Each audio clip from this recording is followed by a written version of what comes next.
பங்கேற்றிருக்கிற என் உயிருக்கினிய உறவுகள், உங்கள் அனைவருக்கும் என்னுடைய அன்பும் வணக்கமும்.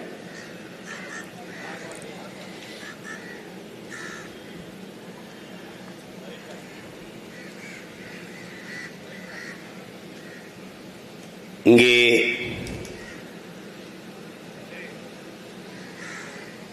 பத்து நாட்களாக மிக நியாயமான கோரிக்கைகளை முன்வைத்து நம்முடைய சொந்தங்கள் வீதியிலே நின்று போராடி கொண்டிருக்கிறார்கள். போராடுகிற மக்களினுடைய கோரிக்கையை ஏற்று அதை நிறைவேற்றுவதற்கு பதிலாக போராட்ட களத்திலிருந்து எப்படியாவது அவர்களை வெளியேற்ற வேண்டும் என்பதில் அதிகாரத்தில் இருப்பவர்கள் மிகவும் கவனமாக இருக்கிறார்.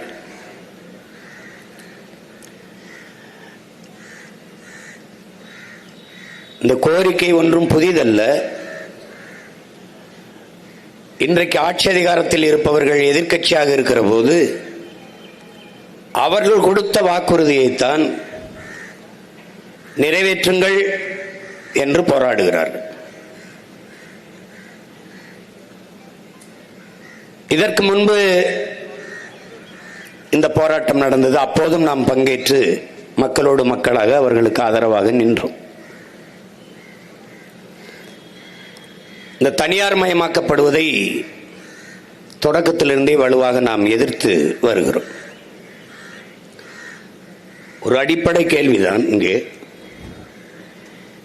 சென்னை மாநகரை தூய்மையாக வைத்துக் கொள்ள வேண்டும் என்று ஸ்வீடன் நாட்டுக்காரனுக்கு என்ன தேவை இருக்கிறது என்பதுதான் நம்முடைய கேள்வி. இந்தியாவில் சிறந்த மருத்துவ மாணவர்களை தேர்வு செய்து தருவதற்கு அமெரிக்காவில் இருக்கிற ப்ரோமெட்ரிக் என்கிற நிறுவனத்திற்கு என்ன அவசியம் இருக்கிறதோ அதுபோலதான் இது.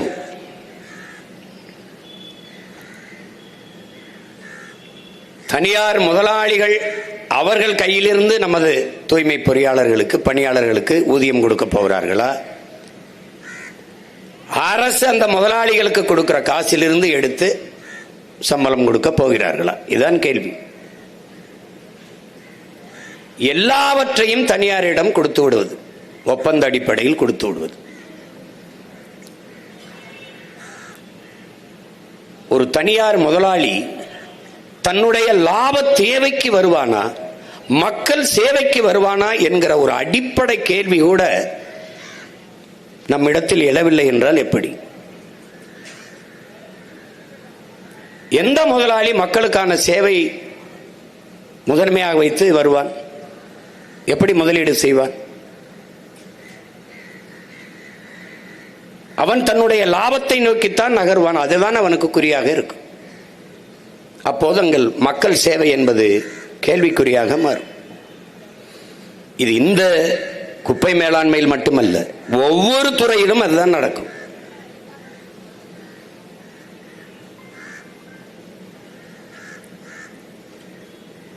குப்பையை அள்ளி அந்த காட்சிகளை பார்த்தால் உங்களுக்கு தெரியும். நாம் மூக்கை பிடித்து கொண்டு போட்ட குப்பையை மூழ்கி எடுத்து சுத்தம் செய்வதை இந்த காட்சியை பார்த்தால் உங்களுக்கு தெரியும். இங்கே பேசியனுடைய தம்பி தங்கைகள் எல்லாம் குறிப்பிட்டார்.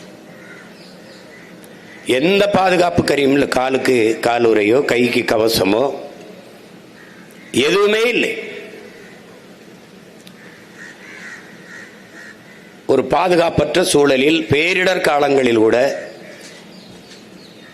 இங்கே பேசியனுடைய தங்கை சாலினி மரியம் லாரன்ஸ் அவரோடு குறிப்பிட்டார்கள். நாங்கள் பேரிடர் காலங்களில் வந்து களத்தில் நின்றதை,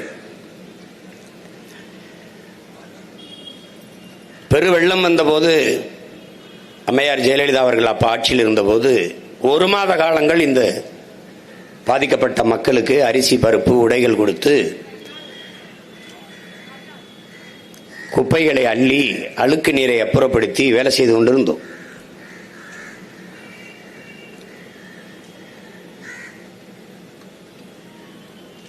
அப்போதிருந்து களத்திலே நின்று பாடுபட்ட பெருமக்கள் நம்முடைய தூய்மை பணியாளர்கள். கொரோனா காலங்களில் எல்லோரும் வீட்டை விட்டு வெளியே வர பெயர்ந்தோம். ஆனால் அப்போதும் நாம் குப்பையை கொட்டினோம். அப்போதும் அந்த குப்பையை எடுத்து கொண்டு போய் தூய்மைப்படுத்தி நகரத்தை கொடுத்தவர்கள் இந்த பெருமக்கள் தான்.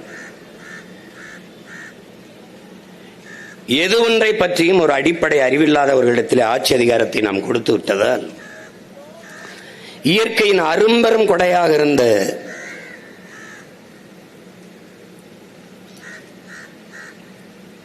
ஏரிகளை எல்லாம் குப்பை மேடுகளாக்கி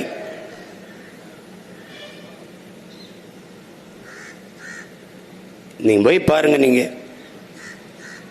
தெருவில் பயணித்து போய் பாருங்க, சாலைகளில் போங்க, மலை உயரத்திற்கு பெரும் பெரும் மலைகள் உயரத்திற்கு இந்த பாலித்தீன் பிளாஸ்டிக் கழிவுகள், திடக்கழிவு மேலாண்மை என்பதே இந்த நாட்டில் சுத்தமாக கிடையாது. நாடே குப்பை மேடாக மாறி நிற்கிறது. கிளீன் இந்தியா என்ற ஒரு திட்டம், பல ஆயிரம் கோடியை அதற்கு அறிவித்தார்கள். ஆனால் கிளீன் இந்தியாவில் தூய்மைப்படுத்தக்கூடிய தொழிலாளர்கள் குப்பையை போல வீதியில் நின்று கிடக்கிறார்கள்.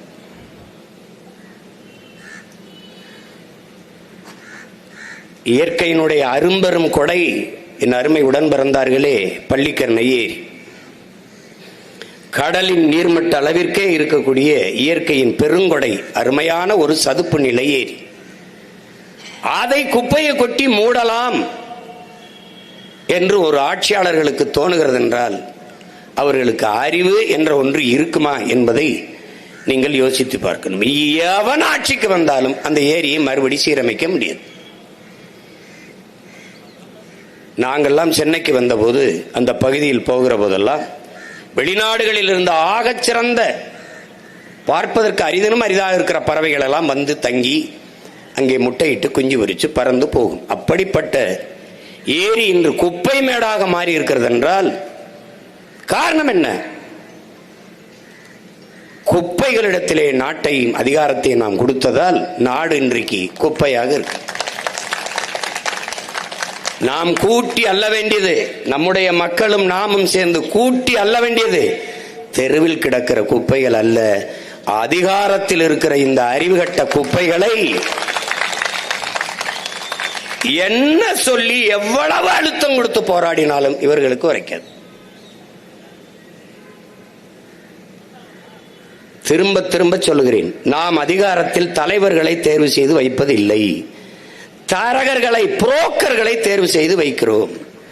உள்நாட்டு வெளிநாட்டு பெரும் முதலாளிகளுக்கும் சொந்த நாட்டு மக்களுக்கும் இடையே தரகு வேலை பார்ப்பவர்களையே நாம் தலைவர்கள் என்று கருதி கொண்டிருக்கிறோம். அதனாலதான் இவ்வளவு பிரச்சனைகள் தொடர்ந்து நடந்து கொண்டிருக்கு. ஒரு இடத்தில், ஒரு துறையில், ஒரு நிலத்தில், ஒரு களத்தில் இல்லை, எல்லா இடத்திலும் சிக்கல். நம்முடைய தலைவன், வெள்ளைக்காரர்கள் நம்மை அடிமைப்படுத்தி வைத்திருந்தார்கள், நாம் விடுதலைக்காக போராடினோம், சுதந்திரம் கேட்டு போராடினோம். ஆனால் சுதந்திரம் கேட்டு போராடுவதற்காக அவர்கள் அனுமதித்தார்கள். அந்த ஜனநாயகமாவது அவனிடத்தில் இருந்தது. இந்த விடுதலை பெற்ற நாட்டிலே உரிமைகளை இழந்தில்ல, பறிக்கப்பட்டு நிற்கிற நாம் அந்த உரிமையை கேட்டு நின்று போராட நிலமில்லை, இடமில்லை, அனுமதி இல்லை, அதை கேட்பதற்கு நாதி இல்லை. அப்ப இது எவ்வளவு கொடுமையான அடக்குமுறை, ஒடுக்குமுறை ஜனநாயகம் என்பதை நீ பார்த்துக்க. வெறும் வெற்றி சொல் இங்கே. இது காரணம் என்ன? எப்படி ஆனாலும் வாக்குக்கு காசை கொடுத்து வாக்கை வாங்கிவிடலாம் என்கிற அந்த அசைக்க முடியாத நம்பிக்கையில் தான் எந்த மக்களின் பிரச்சனையும் உங்கள் கவனத்தில் எடுப்பதில்லை. பல பிரச்சனைகளுக்கு கோபப்படுவார்கள், வெள்ளம் வந்தால் கோபப்படுவார்கள், ஒரு திட்டத்தை சொல்லிவிட்டு செய்யவில்லை என்றால் கோபப்படுவார்கள். எல்லோரும் மீதி வந்து போராடி விட்டார்கள். ஆசிரியர்கள், மாணவர்கள், மீனவர்கள், உழைக்கும் உழவர் குடிமக்கள், இப்போது துப்புரவு பணியாளர்கள் எல்லாரும் வந்து விட்டார்கள், நெசவாளர்கள். நான் எப்படி பிரச்சனைகளை தந்தவர்கள், அதற்கு காரணமாக இருந்தவர்களை மறுபடியும் அதிகாரத்தில் எப்படி வர முடிகிறது? அப்ப எங்கே தவறு நடக்கிறது? யாருக்குமே ஊழல் பிடிக்கல, யாருக்குமே லஞ்சம் பிடிக்கல. ஆனால் யார் கொடுக்கிறா, யார் வாங்குறா? அப்போ எல்லாருமே சொல்றான் ஊழலை ஒழிக்கணும், லஞ்சத்தை ஒழிக்கணும்னு. அப்ப யார் கொடுக்கிறா, யார் வாங்குறா? யார் வாங்குற?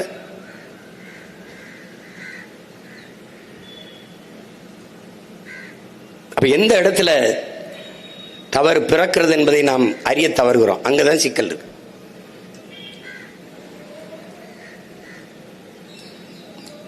உழைக்கும் அடித்தட்டு மக்கள் பட்டினியோடு பசியோடு உட்கார்ந்து வீதியில போராட வைக்கிற ஒரு அரசா அது தரிசா? நினைச்சு பாரு. அவனுக்கு ஏதாவது இருக்கா?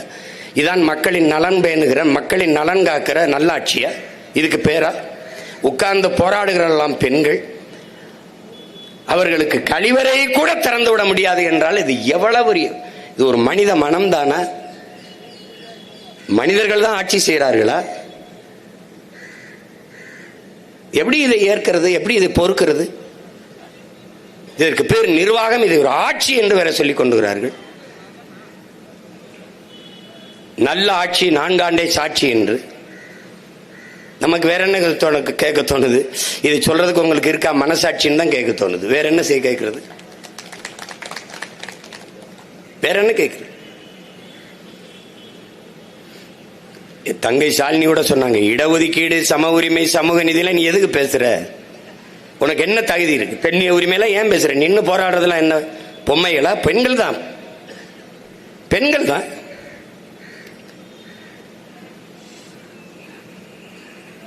அதில் நிறைய பேர் கணவனை இழந்த கைம்பெண்கள்.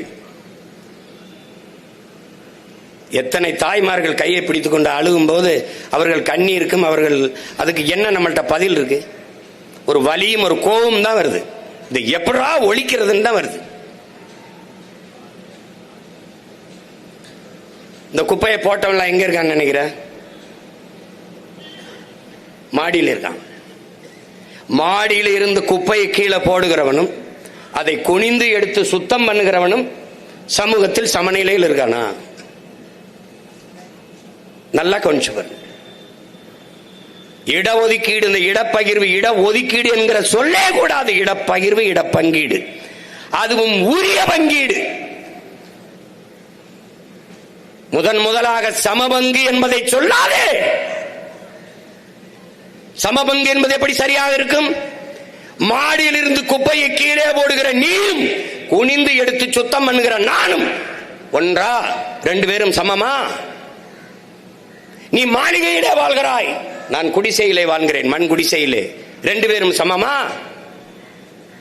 சமமா? நீ 3 வேளை உணவு உண்கிறாய், நான் ஒரு வேளை உணவுக்கே போராடுகிறேன். ரெண்டு பேருடைய வாழ்க்கை தரமும் சமமா? அப்ப சமபங்கு என்பது எவ்வளவு பெரிய மாற்று, எவ்வளவு பெரிய மாற்று! அறிவார்ந்த பெருமக்களே, என் அன்பிற்கினிய தம்பி தங்கைகளே, இந்த நாட்டிலே சரக்கு மற்றும் சேவை வரி, அரிசிக்கு, பருப்புக்கு, உப்புக்கு, ஊறுகாய்க்கு, எண்ணெய்க்கு, காய்கறிக்கு, துணிக்கு, எல்லாவற்றுக்கும் அதானி அம்பானி மனைவி என்ன வரி கட்டுறாலோ அதைத்தான் 100 நாள் வேலைக்கு போற நம் அம்மாவும் கட்டுகிறார். இங்கே ஒரே கேள்விதான், வரி இருவருக்கும் ஒன்றாக இருக்கிறது, வாழ்க்கை தரம் ஒன்றாக இருக்கிறதா? அதுபோலதான் சமபங்கு என்பது. பட்டியல் சமூகத்தில் பிறந்துட்டால், பிரியாவை மேயர் ஆக்கிவிட்டால் இந்த பிரச்சனைகளை எதிர்கொள்ளலாம். நாளைக்கு இதை தனியாருக்கு தாரை வார்த்து கொடுக்கும் போது பட்டியல் சமூக மக்கள், ஒடுக்கப்பட்ட தாழ்த்தப்பட்ட மக்கள் வீதியில் நின்று போராடுகிற போது பிரியாவை முன்னிறுத்தலாம். எவ்வளவு பெரிய மாற்று! ஒரே சமூகத்தில் பிறந்தால் என் தங்கை ஷாலினீஸ்வரம் ரேஞ்ச் ரோவரில் ரிப்பன் மாளிகையில் இருந்து வெளியே வருகிற பிரியாவும் வாசல்ல பசியோடு 10 நாளாக போராடி கொண்டிருக்கிற அக்கா தங்கையும் ஒன்றா? ஒன்றா? எப்படி? அதுக்குதான் பிரியாவை கொடுத்தது. பிரியாவை கொடுக்கணும்னு ஒண்ணும் இல்லையா? அவனுக்கு தெரியும் முன்கூட்டியே தனியாருக்கு நம்ம கொடுக்க போறோம்ட்டு. முதல்ல இது இங்கே சென்னை மாநகரம் தாழ்த்தப்பட்ட மக்களுக்கு இருந்த தனியார் சிறப்பு தொகுதியாக தான் இருந்தது. அதை தன் மகனை கொண்டு வர வேண்டும் மாற்றிய பெருமகன் ஐயா கருணாநிதி தான். திருப்பி பிரியாவை கொண்டு வர வேண்டும் என்று மாற்றினது இவங்க தான். இப்ப தெரியுதா எதற்காக பிரியா மேயராக இருக்கிறார் என்றால் இதற்குத்தான். யாரிடத்தில் கோரிக்கை வைப்பது? எதற்காக இந்த உரிமை? நம் பாட்டனார் அயோத்திதாசரும் தாத்தன் ரட்டமலை சீனிவாசனும் தாத்தா MC ராஜாவும் புரட்சியாளர் அம்பேத்கரும் போராடி பெற்று தந்த சமூக நீதி, சமூக உரிமை எதற்காக? எதற்காக? எதற்காக? இந்த அடிப்படை உரிமையை கூட இழந்து நம்மவர்கள்ட்டே நாம் போராடி நிற்கிறதுக்கா? நியாயமாக பிரியா மேயர் இந்த போராடி கொண்டிருக்கிற நம் அம்மா தங்கச்சிகளோட உட்கார்ந்து போராடி இருந்தால் புரட்சியாளர் அம்பேத்கர் கொடுத்த சமூக நீதியிலே நம்முடைய பாட்டன் அயோத்திதாசன் மட்டமலை சீனிவாசனும் MG ராசாவும் போராடி பெற்று தந்த சமூக நீதி, சமூக இந்த இதுல நமக்கு நியாயம் இருக்கு. எங்கடா இருக்கு சமூக நீதி? இதுல எங்க இருக்கு? அதனால் சமபங்கு என்பதை பேசக்கூடாது, சம உரிமை என்று பேசணும்.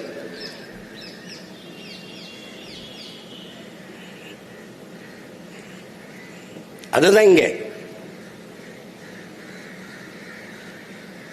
குப்பை எழுறவனுக்கும் இவங்களுக்கு என்ன சம்பந்தம்? உழுது மீன் பிடிக்கிறவனுக்கு இவனுக்கு என்ன சம்பந்தம்? நெசவாளனுக்கு இவனுக்கு என்ன சம்பந்தம்? இந்த நாட்டாளுற உனக்கு எங்களுக்கு என்னதான் சம்பந்தம்?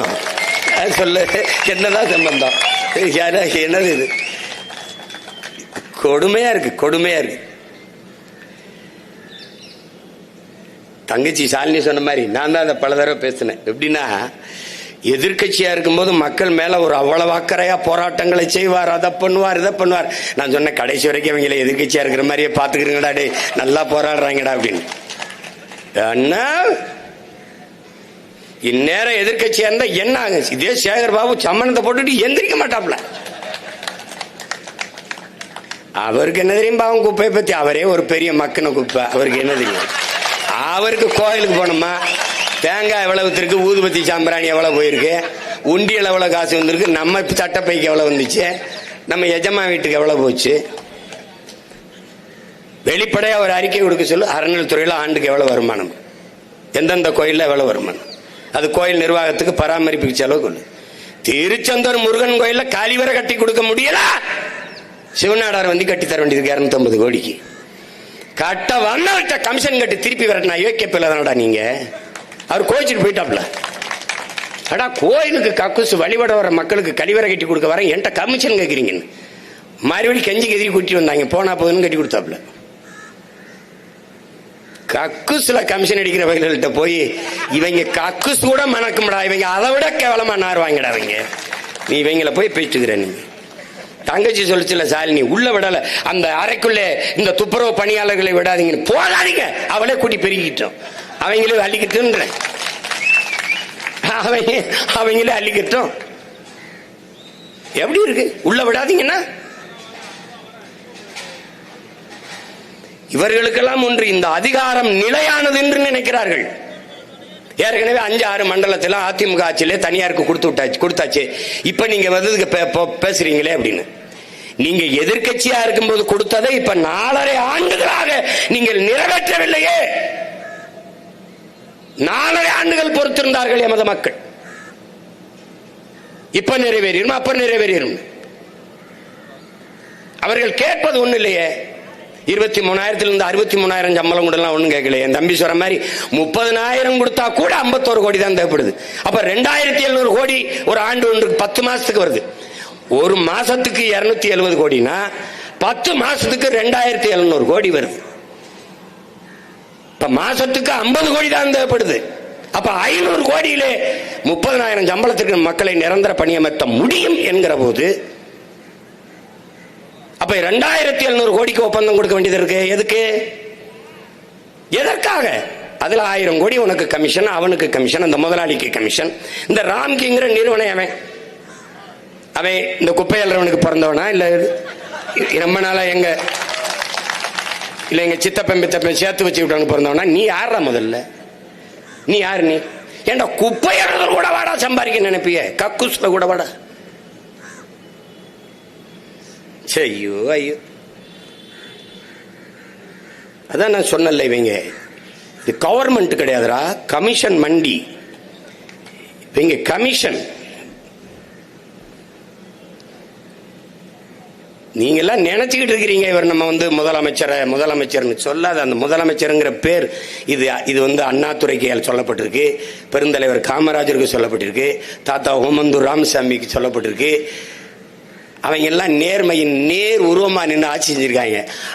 அது மறுபடியும் இந்த முதலமைச்சர்னு சொல்லாத.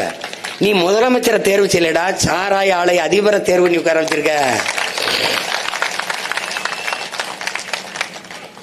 மீனவன் 14 பேரை கைது பண்ணிட்டா, இடி ரைடு வந்தா ஓடி போற இவர் 40 பாராளுமன்ற உறுப்பினரை வச்சுக்கிட்டு கடிதம் எழுதுறாப்லடா.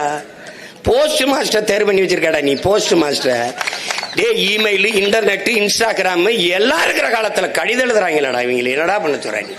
இவங்களை வச்சுக்கிட்டு நீ என்னடா பண்ண? கடிதம் அதை படிச்சுட்டு உடனே அந்த சுப்பிரமணியன் சிவசங்கர் பறந்து போயிட்டாப்ல இலங்கைக்கு. என்னடா எங்க ஸ்டாலின் கடிதம் எழுதிட்டாப்ல, நீ என்ன இப்படி பண்ணிட்டு இருக்கேன்? ஈடியில் போடு, ஓடி வாரேன் மோடின்னு போய் கையை பிடிச்சிருவாப்ல, பிடிச்சு அப்படியே கெஞ்சிருவாப்ல. ஒரு பாவமா ஒரு முகம் வச்சிருப்பாங்க. அன்னைக்கு மட்டும் என் தங்கச்சி சாலினி சொல்ற மாதிரி மேக்கப் போட மாட்டாங்க. அது சேட் மூடு வேணும்ல, ஒரு சேட் மூட். அந்த ஆள் கிளீன் இந்தியான்னு போட்டு அவங்க பண்ண நாடகம் தெரியும்ல. இப்ப அவர் தான் கூட்டி வந்து, வாப்பா கிளீன் இந்தியா பாய்ஸ் இங்க வாங்க, எங்க அம்மா அப்பா எல்லாம் அப்படி உட்காந்து தெருவில் கிடக்குறாங்க, இங்க வாங்க. இந்த பாருங்க வருவாங்க, சாக்கில் கொண்டு வருவாங்க, மூட்டை அவங்களே எடுத்துட்டு வருவாங்க. நீங்க எல்லாம் பாருங்களேன், காட்சியை கொண்டு வருவாங்க. திஸ் பிளேஸ் ஓகே, கேமரா எல்லாம் ஓகே கொட்டுவாங்க. கொட்டினோடனே எல்லாம் டச்சப் எல்லாம் முடிஞ்சோடனே அந்த கூட்டுற பெருக்கிறத வச்சுக்கிட்டு ஓகே கிளீன் இந்தியா ஹை. அது படம் காந்தி கண்ணாடி ஒன்று போட்டு கீழே 2 இந்தியில் எழுதிடுவாங்க. என்ன கர்மாந்திரம் ஒன்றும் என்னடா கிளீன் இந்தியா கிளீனா இருக்காடா அண்ணன், இந்த கண்ணாடியை போட்டு பாத்தீங்கன்னா தானே கிளீனா இருக்கா இல்லையான்னு தெரியும். ஐயோ, இந்த பயல்களை பார்த்தா அவன் உலகத்திலே அதிகமா குப்பை இருக்கிற நாடு இந்தியா. இந்தியாவின் நிலப்பரப்பு எவ்வளவு பெருசு, அந்த அளவிற்கு கடலுக்குள்ள குப்பை கிடக்கு. மீனின் எண்ணிக்கையை விட உள்ள இருக்கிற பாலித்தீன் பிளாஸ்டிக் எண்ணிக்கை அதிகம்.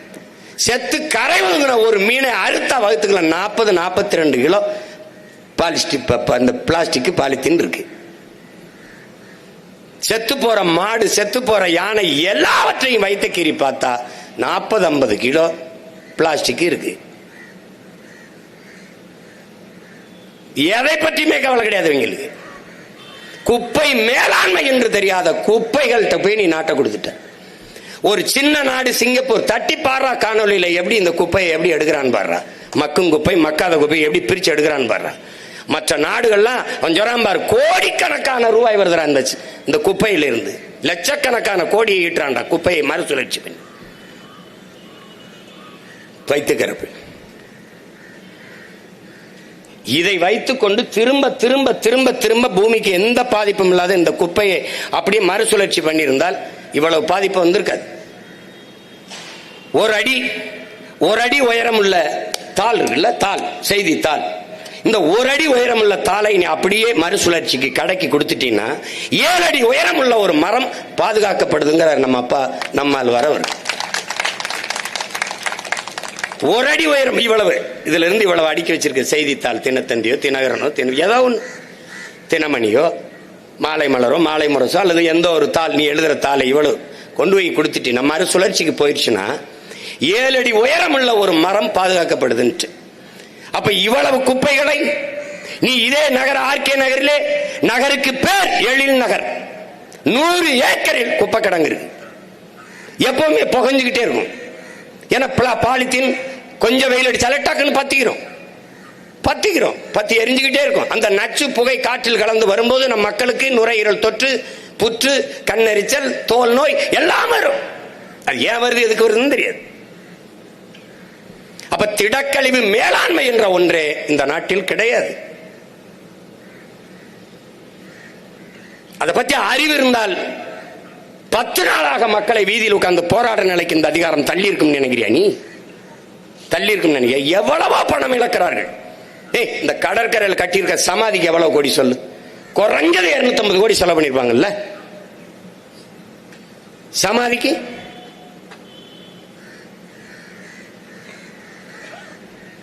இங்க இருக்கிற மருத்துவமனையிலே மருத்துவர்கள் இல்ல, தரம் இல்ல, ஒண்ணும் இல்ல. அங்க கூர் நோக்கு தொலைநோக்குன்னு மீனம்பாக்கத்துக்கிட்ட ஒரு 200-300 கோடியை போட்டு ஒரு மருத்துவமனை. இங்க இருக்கிற அண்ணா நூலகத்திலே ஒரு வயல் உட்கார்ந்து படிக்கிறது இல்ல. நூலகம் எப்படி இருக்கலாம் சொல்லுங்க? நூலகம் எப்படி இருக்கலாம்? என்ன இந்த கன்னிமாரா நூலகம் கட்டினது 250 கோடியிலடா கட்டி வச்சிருந்தா? படிக்கிறதுக்கு பல கண்ணாடி இருந்தா தான் உள்ள உட்காந்து படிப்பியாப்பா? பிள்ளைய உட்காந்து படிக்கிற பள்ளிக்கூடம் ஒண்ணும் இல்ல. மேற்கூரை இல்லாம 300 பிள்ளைகள் மரத்துல நல்லா படிச்சுக்கிட்டு இருக்கு. நூலகம் கட்டு, ஒரு 3 கோடி 4 கோடி 5 கோடியில கட்டு. 200 கோடி. இப்ப இந்த 1000 ரூபாய் மகளிர் உரிமை தொகை, அது கலைஞரின் உரிமை தொகை. அவருக்கு என்னதுல உரிமை இருக்குது? என்ன உரிமை இருக்குது?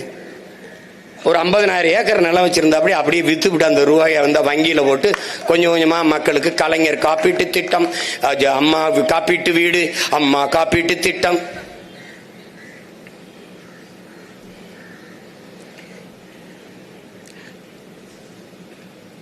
ஒண்ணுதான், ஒரு நாள் இந்த குப்பையை அள்ளிட்டு போறாங்க பாரு, இந்த குப்பையில அவங்க அள்ளி உள்ள போட்டு ஏத்திக்கிட்டு போற ஒரு காலத்தை நம்ம உருவாக்கணும்டா.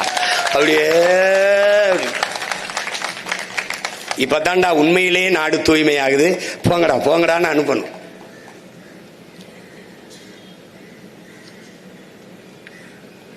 அந்த உரிமை தொகைக்கு எவ்வளவு வருது?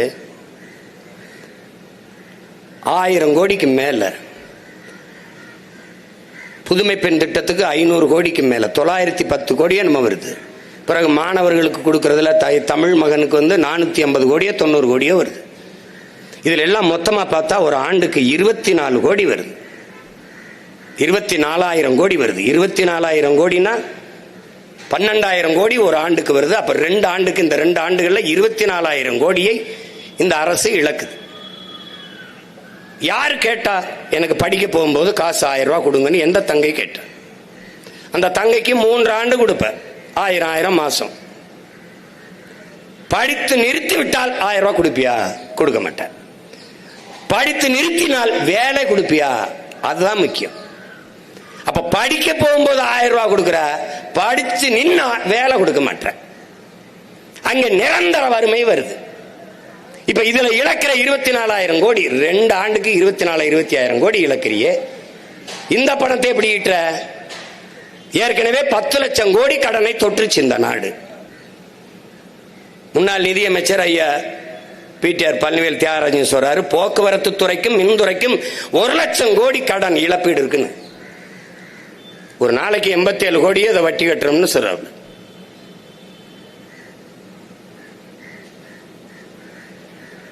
இதுல வந்து கடியாரம் கொடுக்கறது, அப்புறம் செல்போன் கொடுக்கறது பாக்குறீல. டிஃபன் கேரியர் கொடுக்குறான். டிஃபன் எங்க இருந்து வரும்? மடிக்கணின்னு கொடுக்கறது, மிக்சி கொடுக்கறது, கிரைண்டர் கொடுக்கறது, அதெல்லாம் எதை போட்டு ஆட்டுறது? உங்க தலையை போட்டு ஆட்டுறது? எதை போட்டு ஆட்டுறது? என்ன சர்றா மிக்சி கிரைண்டர் கொடுக்குறியா? நான் அதை ஈக்கிறதுக்கு கரண்ட் கொடுக்குறியாடான்னா அது இல்லை. கரண்ட் கட்டணம் ஏறிடுச்சு, மின் கட்டணம் ஏறிடுச்சு. ஒரு ஏமாற்று. மக்களின் ஆட்சி என்பது மக்களின் நலன் கருதி, மக்கள் ஒரு பிரச்சனைனா உடனே போய் தீர்க்கணும். இது பிரச்சனைன்னு தெரியாதா? மக்களின் பிரச்சனைன்னு தெரியாதா? வீடு தேடி அரசுன்றது. வீடு தேடி அரசு, ரோடு தேடி மக்கள். ஏன் போராடுறது? இவர் வீட்டுக்கு போயிறாரு, நம்ம ரோட்டுக்கு வந்துடும். உங்களுடன் ஸ்டாலின் எங்களுடன் நிக்க மாட்டார். 10 நாளா போராடிட்டு இருக்காங்க, அவர் நிக்க மாட்டாப்ல. அவர் அறிஞர் சாக்ரட்டிஸ் அனுப்பி விட்டுறாப்புல சேகர் பாபா. அவர் ஏதோ பேசுறாப்புல. நம்ம பொம்பளை பிள்ளை பாவம், அது திட்டம் மனசு வர மாட்டேங்குது. அது உங்களோட உட்கார்ந்து தேநீர் சாப்பிட்டு டாட்டா காட்டினார், பிரியாணி சாப்பிட்டார். இதை எந்த அதிகாரி செய்தார்? எந்த இது என்ன பண்ற? அவங்க தாத்தாவும் நான் வேற ஒரே மேடையில் வேற பேசிட்டோம். ரொம்ப பாசமா வேற பழகி தொலைச்சிட்டோம். என்ன தேவை நடந்துருச்சு இந்த நாட்டில். அங்க போகும்போது எப்படியாவது இந்த பிரச்சனையை சரி பண்ணுங்கிறாங்க. அவன் பாரதி பாவம் போராடி போராடி அந்த உழைக்கும் மக்களுக்கு கூட நின்று ஒரு உழைக்கும் மக்கள் உரிமை இயக்கம்னு ஒன்று வச்சு போராடிட்டு இருக்காப்புல. நமக்குன்னு நிக்கிறதுக்கு தலைமை இல்லாமல் போயிடுச்சு. தங்கச்சி சாலினி சொன்ன மாதிரி தம்பி ஆம்ஸ்ட்ராங்லாம் இருந்திருந்தா அந்த இடத்துல ஸ்ட்ராங்கா நின்றுப்பான். இப்ப நம்ம இத்தனை அன்னைங்க தம்பி எல்லாம் நின்று இருந்தா இப்படி கவனிக்காம இருக்க முடியாது. ஆம்ஸ்ட்ராங் கொலை இவங்களுக்கு தெரியாம நடந்துருச்சாடே, யாராவது சொல்லுங்கடா. இவங்களுக்கு தெரியாம நடந்துருச்சுன்னு சொல்றியா? ஆதி குடிகளில் தலைநகருக்குள் அந்த மக்களுக்கென்று வலிமையான தலைமைகள் உருவாக கூடாதுங்கிறதா அவங்களுடைய நோக்கம். இங்க எங்க நம்ம இது இருக்குது? சேப்பாக்கம் முழுமைக்கும் இருந்தது நம்ம தான். இப்ப இருக்கமா? செம்மஞ்சேரி, கண்ணகி நகர், கல்லுக்குட்டை, பெரும்பாக்கத்தில் இருக்கவங்கள யார்? ஆதி குடி. இந்த நிலத்திலே சென்னையிலே தமிழகத்தின் தலைநகரில் ஆதி தமிழ் குடிகள் இருக்கக்கூடாது என்பது இரண்டு பெரும் திராவிட கட்சிகளின் திட்டம். அவ்வளவரையும் திட்டமிட்டு வெளியேற்றினான். அன்னைக்கு நம்ம அதிகாரமற்ற நிலைமை, நம்ம மட்டும்தான் நின்று மக்களோட போராடணும். முடியல. தூக்கி வாழ்விடத்திலிருந்து வேற இடத்துல தூக்கி வீசி விட்டான். ஒன்னும் பண்ண முடியல. நான் திரும்ப திரும்ப கேட்டேன், இந்த இடத்தை என் மக்களுடைய வாழ்விடத்தை பறிக்கிறியே, இந்த இடத்தை யாருக்கு கொடுப்பீங்கன்னு கேட்டேன். பதிலே கிடையாது. அது உங்களுக்கு பேச்சு இல்லை, அங்க இருக்கு வீடு, போ சொல்லுங்கன்ட்டான்.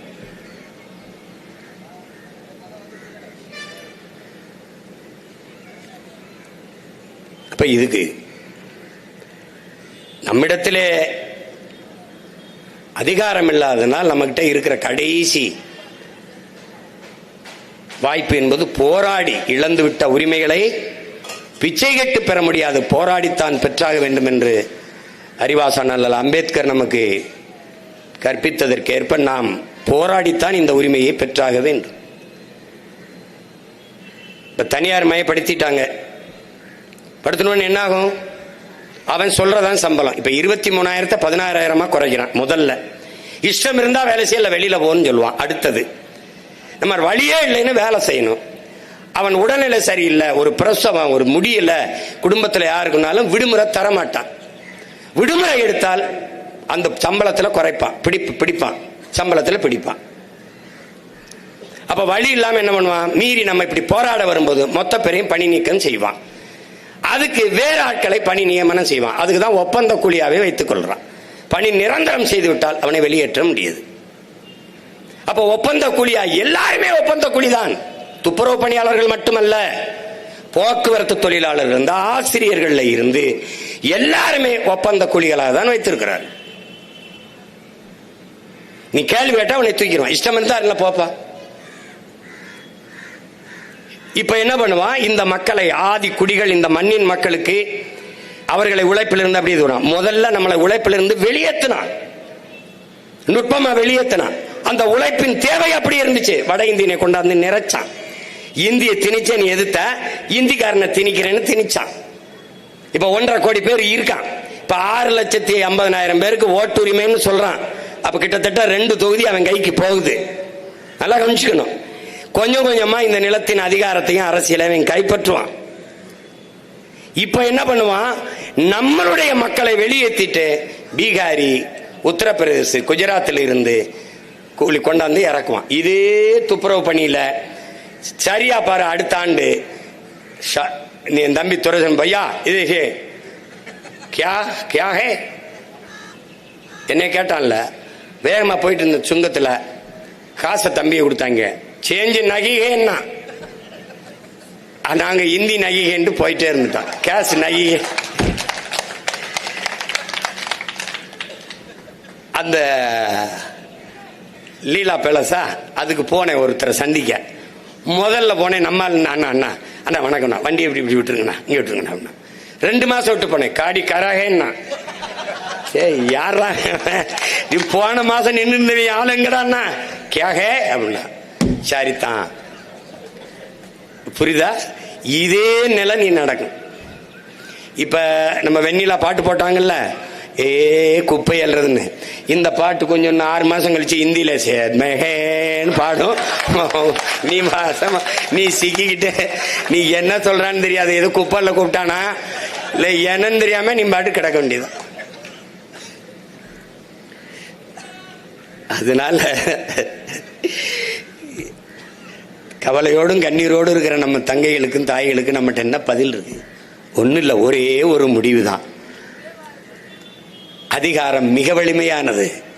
ஆனால் அம்பேத்கர் நமக்கு கற்பித்தது, அந்த அதிகாரத்தை அடைந்து விட்டால் அனைத்தும் எளிமையானது. நமக்கான களமும் காலமும் உருவாகி வருகிறது. முதல்வரே சொல்றாரு சட்டசபையில், 3 ஆண்டு கால கழகத்தின் திராவிட மாடல் ஆட்சியில் 1,00,000 போராட்டங்களுக்கு நாங்கள் போராட அனுமதி கொடுத்திருக்கிறோம் என்று சொல்றார். அதுல பெருமைப்படுவதற்கு ஒன்றுமில்லை. 1,00,000 போராட்டங்களை, 1,00,000 பிரச்சனைகளை நம் மக்களுக்குள் அவர்கள் திணித்திருக்கிறார்கள், கையளித்திருக்கிறார்கள். அதில் ஒன்று இது. என் அன்பு மக்களிடத்தில் நான் கெஞ்சி மன்றாடி கைகூப்பி கும்பிட்டு கேட்டுக்கொள்வது, இப்போது இருக்கிற கோபத்தை மட்டும் ஒரு துளியளவும் குறைய விடாமல் நீங்கள் வாக்கு செலுத்துகிற வரை வைத்திருக்க வேண்டும் என்பதுதான் இந்த அன்பு மகனினுடைய வேண்டுகோள். அந்த கோபத்தை ஆரவிட்டீர்கள் என்றால் நமக்கான அந்த இழிநிலை எப்போதும் மாறாது என்பதை நீங்கள் கவனத்தில் வைத்துக்கணும். அவன் பயப்படணும். போராடுகிற உழவன், போராடுகிற நெசவாளன், போராடுகிற மாணவன் மீனவன், போராடுகிற துப்புரவு பணியாளன் நமக்கு எதிராக இந்த தேர்தலிலே வாக்கு செலுத்துவான் என்ற நிலை உருவானால் இந்த பிரச்சனையை கவனத்தில் எடுப்பான், கையில் எடுப்பான், தீர்வு காண வேண்டும் என்று துடிப்பான். இது இல்லை என்றால் பொருள்படுத்த மாட்டான். இப்ப நம்மெல்லாம் பிரச்சனை தான் அவன் வட இந்திய ஓட்டர்ஸை கொண்டு வரான். இப்ப வட இந்திய ஓட்டர்ஸ் ஒரு தப்பு இல்லையே. ஒருத்தர் எழுதுறானே, இந்த வட இந்திய ஓட்டை எப்படி பெறுவது என்று திமுக சிந்திக்க வேண்டும். நான் ஈரோடு கிழக்கில் வேலை செஞ்சுக்கிட்டு இருக்கும் போது அங்க இருக்கிற தொழிற்சாலைகளை வேலை செய்யற வட இந்தியர்கள் அந்தந்த கட்சி ஒன்றிய செயலாளர், நகர செயலாளர், அந்த மாவட்ட செயலாளரை பார்த்து, எங்க கிட்ட ஒரு 500 ஓட்டு இருக்கு, நீங்க எவ்வளவு கொடுப்பீங்க, நாங்க உங்களுக்கு போடுறோம் என்று அவன் நம்ம கிட்ட 500 ஓட்டு இருக்கு, எவ்வளவு காசு கொடுக்குறீங்க, உங்களுக்கு போடுறோம்னு வந்து பேரம் பேசுறான். என்கிட்ட பேசுறாப்ல. யார் பேசுறா? இந்த ஆட்சியாளர்கள் கட்சியில் இருக்கிற ஒன்றிய செயலாளர், நகர செயலாளர் என்கிட்ட பேசுறான். இப்படி பேசுறான் அப்படி எழுதி வச்சுக்க. இன்னைக்கு நமது மக்கள் வீதியில் இருக்கிறது போல நாம் எல்லோரும் ஒரு நாள் வீதியில உட்கார்ற காலத்தை இவன் உருவாக்குவான். இந்த திராவிட ஆட்சியில இருந்ததுன்னா முழுக்க முழுக்க நம்மளை தெருவில் தூக்கி போடுவான். சொந்த நாட்டு குடியில கமிஷன் வாங்கிட்டு தெருவில் தூக்கி போட்டான்டா. கமிஷன். ஒரு முதலாளி ராம்கிங்கிற நிறுவனம் யார் அவரு? சென்னையை தூய்மையா வைத்துக் கொள்ளணும்னா எங்கேயும் கோயில நேர்ந்துக்கிட்டானா? நான் உங்க மாநிலத்தை, உங்க நகரத்தை சுத்தம் பண்ணி தரேன்னு சொல்லு.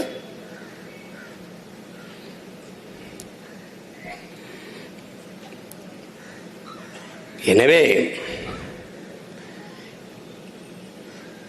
நம்மளால் முடிந்தது பசியோடு உறக்கத்தை தொலைத்து வீதியிலே இருக்கிற நம் மக்களுக்கு உணர்வோடு அவர்களுக்கு அருகிலே அமர்ந்து அவர்களுக்கு உறுதுணையாக நிற்பதை மட்டும்தான் இப்போது செய்ய முடியும். அதை நாம் செய்து கொண்டிருக்கிறோம். நியாயமான கோரிக்கையை வைத்து தனியார் மயமாக்குவதை நிறுத்த வேண்டும். எல்லாவற்றையும் தனியார் மயமாக்குவது என்பதை ஏற்க முடியாது. பன்னெடுங்காலமாக ஏறக்குறைய 1/4 நூற்றாண்டுக்கு மேலாக பணி செய்து வந்த நம் தூய்மை பணியாளர்களை தனியாருக்கு தாரை வார்த்து கொடுத்து அவர்களை ஒப்பந்த கூலிகளாக்கி வெளியேற்றி விடுவார். தனியாருக்கு கொடுத்த ஒப்பந்தத்தை ரத்து செய்ய முடியாதா? இதில் கொள்கை முடிவு என்று அரசு சொல்வது எவ்வளவு பெரிய ஏமாற்று. கொள்கை முடிவா, கொள்ளை முடிவா? இது எப்படி? இது மக்களை குடிக்க வைப்பதில் டாஸ்மார்க்கில் அரசு கொள்கை முடிவு எடுக்குது, கடையை மூட முடியாது என்று. மக்களின் வாழ்க்கையை பறிக்கிற, வாழ்வாதாரத்தை பறிக்கிற, பாதிக்கிற ஒன்றை அரசு கொள்கை முடிவுன்னு சொல்லுது. எப்படி?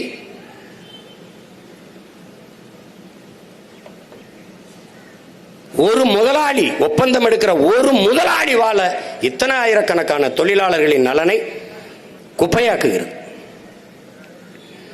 இதை ஏற்க முடியாது. தொடர்ந்து நாங்கள் எதிர்த்து போராடுவோம்.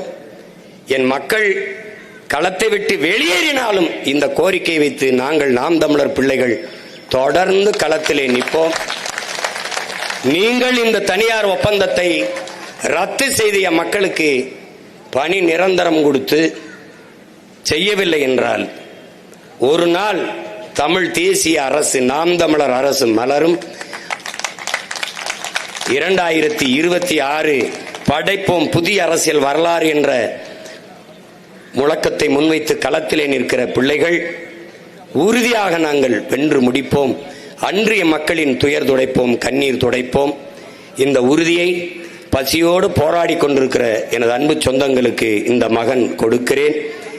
அரசு இந்த கோரிக்கையை ஏற்கவில்லை என்றால் மீண்டும் மீண்டும் களத்திற்கு வந்து மக்களோடு நின்று கோரிக்கை நிறைவேறும் வரை போராடுவோம் என்கிற உறுதியை அளிக்கிறேன். நன்றி, வணக்கம். நாம் தமிழர்.